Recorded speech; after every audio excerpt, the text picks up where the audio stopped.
Who doesn't love Toy Story? First of all, it finds inspiration in a classic child's fantasy, toys coming to life when their owners are not around. Second, it meant a revolutionary event that changed the film industry forever, as it was the first feature film digitally animated. And last but not least, the story between Woody and Buzz Lightyear is a fun and emotional ode to friendship. However, being a pioneer has its inconveniences, and a lot of water ran under the bridge until the movie was finally released. Talking about Toy Story implicates talking about Pixar and John Lasseter. Born on 1957, Lasseter studied in the California Institute of the Arts, where he was in the same classes as Brad Beard, future director of The Incredibles and Ratatouille, among others, and someone called Tim Burton. Just as the future director of Edward Scissorhands did, Lasseter got a job in Disney. There, he was part of the team of animation and special effects of films such as The Fox and the Hound and Young Sherlock Holmes, which includes one of the first digitally animated characters. From there, he went to work in a company specialized in that technology, Pixar. Founded in 1975, Pixar started off as a humble group of computation experts led by Edwin Catmull. 4 years later, George Lucas's company Lucasfilm absorbed Pixar, as they required their services to develop digital technology for their productions. Under the wing of Lucasfilm, Pixar worked on industrial films until it was acquired by another strong name, Steve Jobs, who was looking where to invest part of the $120 million he earned after selling shares in Apple. In the beginning, it was hard to keep Pixar afloat, which survived thanks to Jobs' subsidies and some works for advertising and the creation of the software, RenderMan. However, Catmull and his crew had creative freedom and dreamed of someday making an entirely digitally animated feature film. Lasseter couldn't have joined the team in a better moment. His studies in traditional animation allowed him to develop short narrative films that the company financed to promote its technological advances. And they got more than they intended. Besides coming to life thanks to a more detailed 3D animation, Lasseter's creations had soul and were alive. Short films such as Knick Knack, Red's Dream, and Luxo Jr. are examples of dynamic stories and lovable characters. In fact, the lamps on Luxo Jr. inspired Pixar's logo, but the short that launched them to fame was Tin Toy. The plot is simple. A tin toy, surrounded by instruments, wants to run away from its owner, a baby that seems to want to hurt it. 5 minutes of pure humor, imagination, and rhythm. The idea of Lasseter and his teams was to try a new advance that would allow them to make smoother movements in human figures and toys. Tin Toy won the Oscar for Best Animated Short Film and got the attention of the entertainment industry. More advertising agencies were asking for Pixar, and it opened up the possibility for them to have their own animation studio and start working for television. One of the companies delighted by Tin Toy was Disney. In the late 1980s, Lasseter had his first contact with Joe Ranft, responsible for founding New Talents back then. In that meeting, it was made clear that the concept and characters had potential and decided to make a 1-hour Christmas special. Lasseter got together with his indispensable co-workers, Pete Docter and Andrew Stanton, and together they came up with the story that would be titled A Tin Toy Christmas. According to the storyline, Tinny, the tin toy protagonist of the short, wakes up in the warehouse of a toy shop. As to not feel lonely in Christmas time, he's determined to get together with his band. Along the way, he would meet other toys and characters, including a ventriloquist's dummy with whom he becomes friends. The artists in Disney shared the excitement with the ones in Pixar, but it wasn't the same with rules and the company's policies. First, the project seemed more expensive than a standard animated film, and second, Disney didn't work with companies they couldn't control. Consequently, Lasseter and all of Pixar focused on their previous routine with advertisements, while thinking that Jobs was probably going to lose hope in his investment.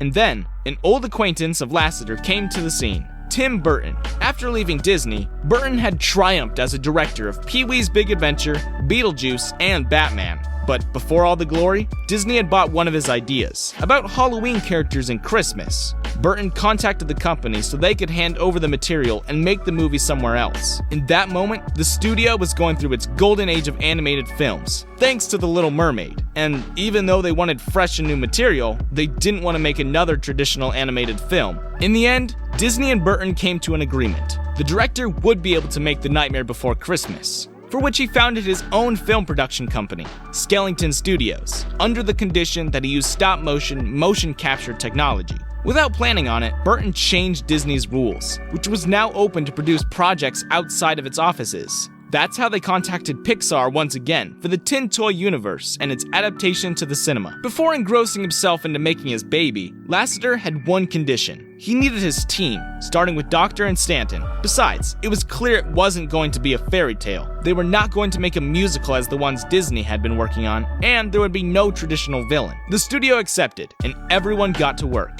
Lasseter knew that regardless of having the resources to make a revolutionary animation, the soul of the project were the plot and characters. But when the sketches and ideas for a Tin Toy Christmas arrived, they noticed that several characters and scenarios were antiquated, and decided to expand the concept, though it would mean making many changes. That is why they kept some idea from the Christmas special, but with other characters and a different environment, somewhere more familiar for the audience. Tin became a space ranger, the dummy became a cowboy, and the warehouse turned into a little kid's room that happened to be the toy's owner. The first title they came up with was "You Are a Toy," after one of the key quotes in the movie, but eventually, they chose the one they used provisionally, Toy Story. Each character went under detailed work.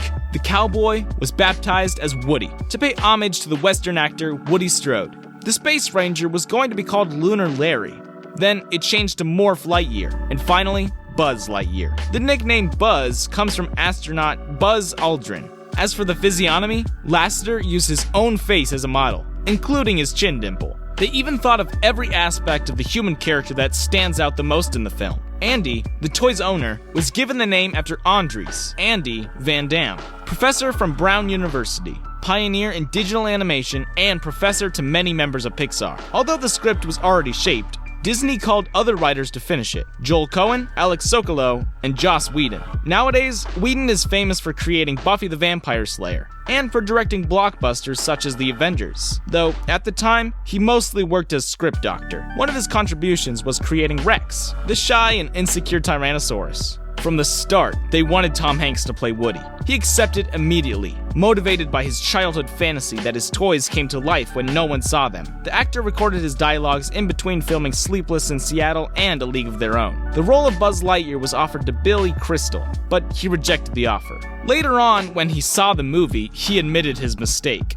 Lasseter knew about his remorse and offered him to give voice to another emblematic character from Pixar, Mike Wazowski, from Monsters, Inc.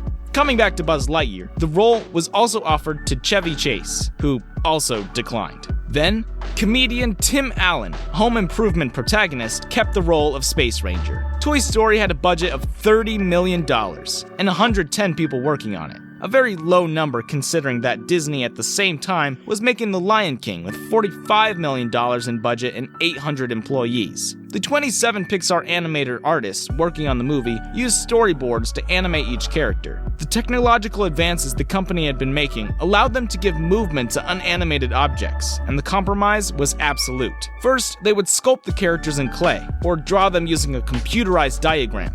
And based on that sketch, they did the animated design. Once ready, they codified the articulation controls to start giving them movement, including speech. Woody was one of the most challenging. He required 723 movement controls. As for synchronizing the actors' voices to the characters' mouth movements, it took them a week or so. The animators had to imagine how the movement of every toy would be. In the case of the plastic soldiers, Pete Docter tried walking with his sneakers glued to a wooden table. His method was tested by his coworkers as well. Altogether, the animators spent 800,000 hours in the computers, gathering 114,240 animation frames in total. Even though Lasseter and his team mostly showed toys of their own creation, they also wanted to add some existing ones. For example, Barbie, who would play a role similar to Sarah Connor in Terminator 2, and would save the protagonists from Sid, Andy's destructive neighbor. But Mattel, the company that makes the doll, denied them the license, saying that Barbie's speaking and moving with a determined personality would alter the value each girl could give her by themselves. Mattel changed its mind regarding the sequels, which did include Barbie. Another company that didn't want its products in the film was Hasbro.